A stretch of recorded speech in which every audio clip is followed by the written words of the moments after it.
അല്ല 11-നേക്കാൾ വോട്ടെത്ര കൂടി? 11-നേക്കാൾ എത്ര വർഷമായി? 15 വർഷമായി. വോട്ടെത്ര കൂടി?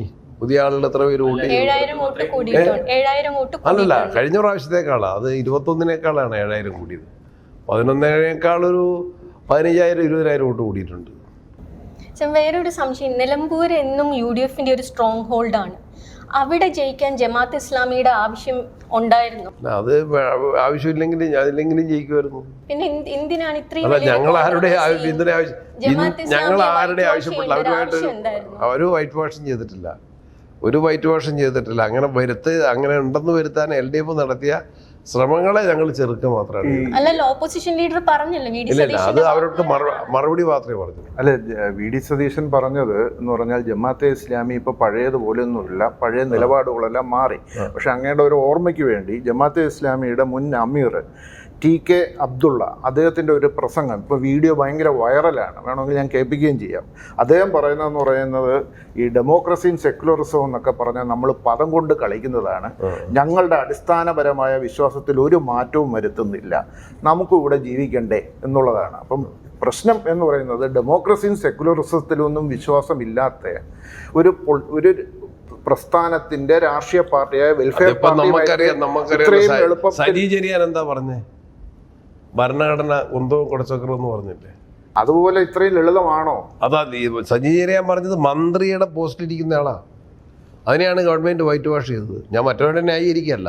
അല്ല, സജി ചെറിയൻ അത് പറഞ്ഞു എന്നുള്ളത് നമുക്ക് ജമാഅത്തെ ഇസ്ലാമി അതിനെ ന്യായീകരിക്കാനല്ല, അത് പ്രസംഗത്തിൽ വരുന്ന ചില ആളുകൾ എംഫസൈസ് ചെയ്ത് പ്രസംഗത്തിൽ പറയുന്നതാണ്. അവരുടെ നയങ്ങളോട് ചോദിച്ചിട്ടല്ല. ഇലക്ഷനിൽ അത് പ്രതിപക്ഷ നേതാവ് കൃത്യമായി പറഞ്ഞിട്ടുണ്ട്, വോട്ട് വേണ്ടെന്ന് പറഞ്ഞിട്ടില്ല. അത്രേ ഉള്ളൂ. ഇതൊന്നുമില്ല. Who told U? അവരങ്ങനെ ഒരു ആവശ്യം ഉന്നയിച്ചിട്ടുണ്ടെന്ന് പറയുന്നുണ്ട്. നത്തിങ്.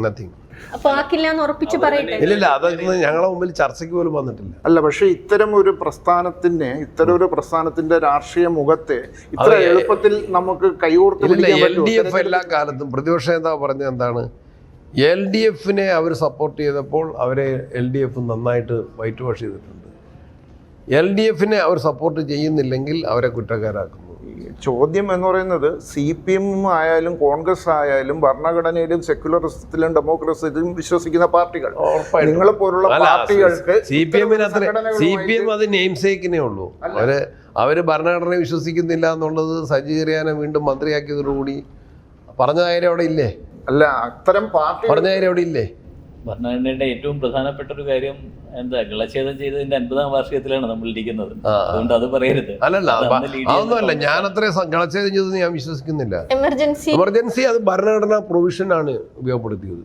അതൊരു തെറ്റായി പോയി ഇപ്പോഴും തോന്നുന്നില്ല. ഇല്ല, പൂർണ്ണമായിട്ടും തെറ്റാന്ന് എനിക്ക് തോന്നുന്നില്ല. അതിന് വ്യത്യസ്ത വശങ്ങളുണ്ട്. തെറ്റാണെന്ന് രാഹുൽ ഗാന്ധി വരെ ഞാൻ പറഞ്ഞതെന്താ, പൂർണ്ണമായിട്ട് അത് അന്നത്തെ സാഹചര്യത്തിലാണ്. അത് ഭരണഘടനാ പ്രൊവിഷൻ അനുസരിച്ചാണ്. അന്നത്തെ കാലത്ത് അത് അനിവാര്യമായിരുന്നു. അന്നത്തെ സാഹചര്യത്തിലാണ്. അതും പിന്നെ അത് അവസാനിപ്പിക്കേണ്ട ഘട്ടത്തിൽ എന്താ, AK ആന്റണി തന്നെ കോൺഗ്രസ് വർക്കിംഗ് കമ്മിറ്റിയിൽ ഗോഹട്ടിയിൽ പ്രസംഗിച്ചിട്ടാണ് കോൺഗ്രസിന്റെ അകത്ത് തന്നെ അതിനെതിരായിട്ടുള്ള ആശയങ്ങളുണ്ടായി. അവസാനിപ്പിക്കേണ്ട സന്ദർഭം വന്നപ്പോൾ അവസാനിപ്പിച്ചു. ഇത് അനിവാര്യമായിരുന്നു.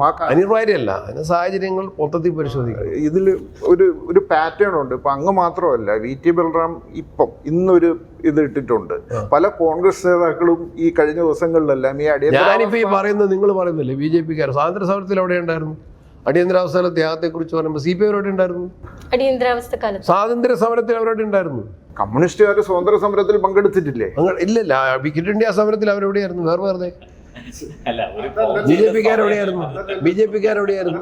അവരിതിനെ വലിയ ഹൈലൈറ്റ് ചെയ്തു. അല്ല, ഞാൻ ചോദിക്കുന്നത് കോൺഗ്രസിൽ അവരിതിനെ വലിയ ഹൈലൈറ്റ് എന്തുകൊണ്ടാണ് ഈ അടിയന്തരാവസ്ഥ? അതിനേക്കാൾ ഇന്നത്തെ BJP ഗവൺമെന്റിന്റെ ജനാധിപത്യ മതേതര വിരുദ്ധ നയങ്ങളുമായി കമ്പയർ ചെയ്യുമ്പോൾ അത് ഇതിനേക്കാൾ ലെസറായിരുന്നു. It is a lesser evil. Emergency was a lesser evil when compared to the present evil. When compared to Gujarat, when compared to Manipur. അങ്ങനെ ഒരിക്കലും ഒരു കേന്ദ്ര ഗവൺമെന്റ് അത്തരത്തിൽ പോയിട്ടില്ല. അത് ഭരണഘടന അനുസൃതമായിരുന്നു. അന്നത്തെ സാഹചര്യങ്ങൾ അതിലേക്ക് നയിച്ചു. നമുക്ക് ഈ ഇലക്ഷനിലേക്ക് തന്നെ തിരിച്ചു വന്നു കഴിഞ്ഞാൽ, ഇലക്ഷനിൽ പൊതുവെ ചർച്ചയായതൊരു കാര്യം പതിവിലിന് വിരുദ്ധമായിട്ട്, അല്ലെങ്കിൽ KPC പ്രസിഡന്റും ഓപ്പോസിഷൻ ലീഡറും ഒരുമിച്ച് ഇലക്ഷൻ നയിക്കുന്ന ഒരു പാറ്റേണിന് മാറിയിട്ട്. പതിവിലിന് വിരുദ്ധമൊന്നുമല്ല. That was the tradition. That was the president. പ്രതിപക്ഷ നേതാവ് മുന്നിൽ നിന്ന് നയിച്ചു എന്നുള്ളൊരു ഇംപ്രഷൻ ഉണ്ടാക്കിയ ഒരു ഇലക്ഷനാണ്. പ്രതിപക്ഷ നേതാവ് KPC പ്രസിഡന്റിനെ കുറച്ചൊക്കെ ഒന്ന് എന്താ സൈഡ് ലൈൻ ചെയ്യുകയാണോ ചെയ്തത്? ഞാൻ ഉത്തരം പറയുന്നില്ല. ഞാൻ ഉത്തരം പറയുന്നില്ല. അല്ല, ആ ചോദ്യത്തിന്റെ ഞാൻ ഉത്തരം പറയുന്നില്ല. ആ ചോദ്യം ഉദിക്കുന്നില്ല. അല്ല, ആ സംശയമില്ല. ഇപ്പം എന്ന് പറഞ്ഞാൽ പ്രതിപക്ഷ നേതാവ് പറഞ്ഞു ജയിച്ചാൽ ഇതിന്റെ ക്രെഡിറ്റ് എല്ലാവർക്കുമാണ്, തോറ്റാൽ ഞാൻ ഉത്തരവാദിത്വം ഏറ്റെടുക്കും എന്ന് പറഞ്ഞു. അതിലൊരു സ്വരമുണ്ട്. എന്ന് പറഞ്ഞാൽ ഞാനാണ് ഇത് മുന്നിൽ നിന്ന് നയിക്കുന്നത്, തോക്കുന്നെങ്കിൽ ഞാൻ ക്രെഡിറ്റ് ഏറ്റെടുക്കും എന്ന് പറഞ്ഞാൽ ഞാനാണ് എന്നുള്ളത്. അത്തരം ഇതൊരു ചർച്ചയായിട്ടുണ്ട്. അങ്ങനെ അതുകൊണ്ടാണ് അത് ചോദിക്കുന്നത്. അങ്ങനെ ഒരു എൻ്റെ പോയിന്റ് UDFന്റെ കൂട്ടായ നേതൃത്വമാണ്. ഞാൻ പറഞ്ഞിട്ടുണ്ട്, ജയിത്തിൻ്റെ ഉത്തരവാദിത്വം ജനങ്ങൾക്കാണെന്ന് പറഞ്ഞിട്ടുണ്ട്. അതിലൊരു സൈഡ് ലൈൻ ചെയ്യലോ അല്ലെങ്കിൽ പേഴ്സണാലിറ്റിയുടെ ഒന്നും ഒരു വിഷയമൊന്നുമില്ല. പിന്നെ ഞാനിപ്പോൾ പ്രതിപക്ഷ നേതാവ് എന്ന് പറയുന്നത് UDFന്റെ ടോട്ടൽ ലീഡർഷിപ്പാണ്. ഞാൻ കോൺഗ്രസ് പാർട്ടിയുടെ ലീഡർഷിപ്പാണ്. അദ്ദേഹം UDF എന്ന് പറയുന്ന എല്ലാ ഘടകങ്ങളും കൂടുന്നതിൻ്റെ സിസ്റ്റത്തിൻ്റെ അകത്തെ ഹെഡാണ്. ആ ചോദ്യം വരാൻ കാരണം ഇപ്പോൾ നമ്മുടെ ആര് പറഞ്ഞു? Who told you? അല്ല, ഈ ഇലക്ഷന്റെ രണ്ടുപേർക്കും അറിയാമോ? നമുക്ക് രണ്ടുപേർക്കും അറിയാം നമ്മൾ ഈ പറയുന്ന കാര്യം. ഇല്ലില്ല, ഒന്നുമില്ല. പിന്നെ വേണമെങ്കിൽ നിങ്ങൾ പറയുമ്പം ഒന്ന്, ഞാൻ പ്രസിഡൻ്റായ ഉടനെ തിരഞ്ഞെടുപ്പ്. ഈ തിരഞ്ഞെടുപ്പിൻ്റെ ഒരുക്കങ്ങൾ നേരത്തെ തുടങ്ങിയതാ. ഞാൻ പ്രസിഡൻ്റ് ആകുന്നതിന് മുമ്പേ തുടങ്ങിയതാ. ഈ ഇലക്ഷൻ ചിലപ്പം നടക്കൂലാതായിരുന്നു. ഞാൻ പ്രസിഡൻ്റായ ഘട്ടത്തിൽ ഇമ്മീഡിയറ്റ്ലി ഞാൻ പ്രസിഡൻ്റായ ഉടനെ ഇലക്ഷൻ ഡിക്ലെയർ ചെയ്തത്. അല്ല, ഈ ചോദ്യം വരാൻ കാരണം സാർ, ഈ ഇലക്ഷന്റെ ഏറ്റവും പ്രധാനപ്പെട്ട തീരുമാനങ്ങൾ, അതിപ്പോ ആര്യാടനെ നിർത്തണം എന്നുള്ള decision. No, nothing. You are mistaken, totally mistaken. ജമാഅത്ത് ഇസ്ലാമിയുടെ ഡിസിഷൻ, അൻവറിനെ എടുക്കണ്ട എന്നുള്ള ഡിസിഷൻ. ഒന്ന് മെയിനായിട്ട് നിങ്ങൾ പറഞ്ഞുതരാം. മെയിനായിട്ട് പറഞ്ഞുതരാം. I am not for calling. മെയിനായിട്ട് പറഞ്ഞുതരാം. കാൻഡിഡേച്ചർ ആര് വേണമെന്ന് ആലോചിച്ചത് ഞങ്ങൾ രണ്ടുപേരും കോൺഗ്രസിൻ്റെ ഇലക്ഷൻ കമ്മിറ്റി മെമ്പർമാരെ എല്ലാവരെയും ബന്ധപ്പെട്ടു, ഇൻക്ലൂഡിങ് AK ആന്റണി പേര് പറഞ്ഞില്ല. മുതിർന്ന എല്ലാ നേതാക്കന്മാരെയും ബന്ധപ്പെട്ടു, അവരുടെ ഒപ്പീനിയൻ കേട്ടു. കോൺഗ്രസിന് വ്യക്തമായ ഇലക്ഷൻ കമ്മിറ്റിയുണ്ട്. കൃത്യം എണ്ണം 37 ആണ്. Every member was consulted, both myself and CLP leader. എല്ലാവരെയും വിളിച്ചു. കാരണം പെട്ടെന്ന് മീറ്റിംഗ് വിളിച്ചു കൂട്ടാൻ കഴിയില്ലായിരുന്നു, ബോത്ത് ഓഫ് അസ് ടുഗദർ. അതിൻ്റെ അടിസ്ഥാനത്തിലാണ് ഞങ്ങൾ AICCക്ക് ഇന്നതാണ് ഇവിടുത്തെ ഒരു പൊതുധാരണ അല്ലെങ്കിൽ പൊതുവികാരം എന്നുള്ളത് പറഞ്ഞതിൻ്റെ അടിസ്ഥാനത്തിലാണ് ആര്യാടൻ ഷൗക്കത്ത് സ്ഥാനാർത്ഥിയാകുന്നത്. ഈ ജമാഅത്ത് ആരുടെ തീരുമാനമായിരുന്നു? അവരിങ്ങോട്ട് വന്നതല്ലേ, ഞങ്ങളാരും പറഞ്ഞിട്ടുണ്ടോ? അല്ലാതെ സണ്ണി ജോസഫോ കുഞ്ഞാലിക്കുട്ടിയോ ഒന്നും ജമാഅത്തിന്റെ വിഷയത്തിൽ പരസ്യമായിട്ട് പറഞ്ഞത് ഇല്ലില്ല. അതൊരു കാര്യമുണ്ട്. ആദ്യം പത്രക്കാരെടുത്ത് ചെല്ലുന്നു, ചിലപ്പോൾ അവർ പറയും.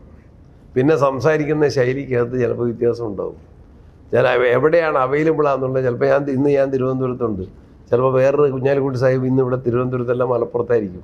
അപ്പം നിങ്ങൾ കാണുമ്പോൾ ചിലപ്പോൾ ഞാൻ സംസാരിക്കും എന്നല്ലാതെ. VD സതീശൻ ഇത് പറയുമ്പോഴും ഇന്നത്തെ പത്രത്തിലുണ്ട്, MK മുനീർ പറഞ്ഞിട്ടുണ്ട് ജമാഅത്തെ ഇസ്ലാമിയുമായിട്ട് ഒരു തരത്തിലും യോജിക്കാൻ ലീഗിൽ. അത് ഞങ്ങൾ ആരും ഡിനൈ ചെയ്തിട്ടില്ലല്ലോ. ആരെങ്കിലും ഡിനൈ ചെയ്തിട്ടുണ്ടോ? ആരെയും പറഞ്ഞോ? ഇന്നലെ എന്നോട് ആരോ ഇൻട്രസ്പ്രസിൽ നിന്ന് തന്നെ ആരോ വിളിച്ചു ചോദിച്ചു ഇങ്ങനെ ധാരണയുണ്ടോ? ഞാൻ പറഞ്ഞു ആരും ഹൂ ടോൾഡ് യു എന്ന് ഞാൻ പറഞ്ഞു. പ്രസിഡന്റ്, വേറൊരു സംശയം, ഈ VS ജോയിയെ മാറ്റിയിട്ട് ആര്യാടനെ നിർത്താനുള്ള എന്തായിരുന്നു ഒരു സാഹചര്യം? ജോയിനെ മാറ്റിയിട്ടെന്ന് പറഞ്ഞു. ജോയിനെ തീരുമാനിച്ചത് നിങ്ങളോട് ജോയി അവിടെ പ്രവർത്തനങ്ങൾ ആര് പറഞ്ഞു? Who told you? Again I am asking. Simple question. ഗ്രൗണ്ടിൽ നിന്നുള്ള റിപ്പോർട്ടാണ്. ഇല്ല, ഗ്രൗണ്ടിൽ നിന്ന് ആര് പറഞ്ഞു? ജോയി പറഞ്ഞിട്ടുണ്ടോ? ജോയിനെ ഈ വാക്കുകൾ ഉപയോഗിക്കുന്നത് വളരെ ശ്രദ്ധിക്കണം. മാറ്റിയിട്ടെന്ന് പറയുമ്പോൾ ജോയി ആയിരിക്കും എന്നുള്ളത് അവിടെ ഉണ്ടായിരുന്നല്ലോ. Who told? ജോയിക്ക് പോലും ഇംപ്രഷൻ ഇല്ല. മാധ്യമങ്ങൾ ഉണ്ടാക്കുന്ന ഇംപ്രഷനായിരിക്കും, ജോയിക്ക് പോലും ഇംപ്രഷനില്ല. പക്ഷെ ജോയിയുടെ പേരും ഉണ്ടായിരുന്നു. സാധാരണ രീതിയിൽ അത്രയും പറയാറില്ല.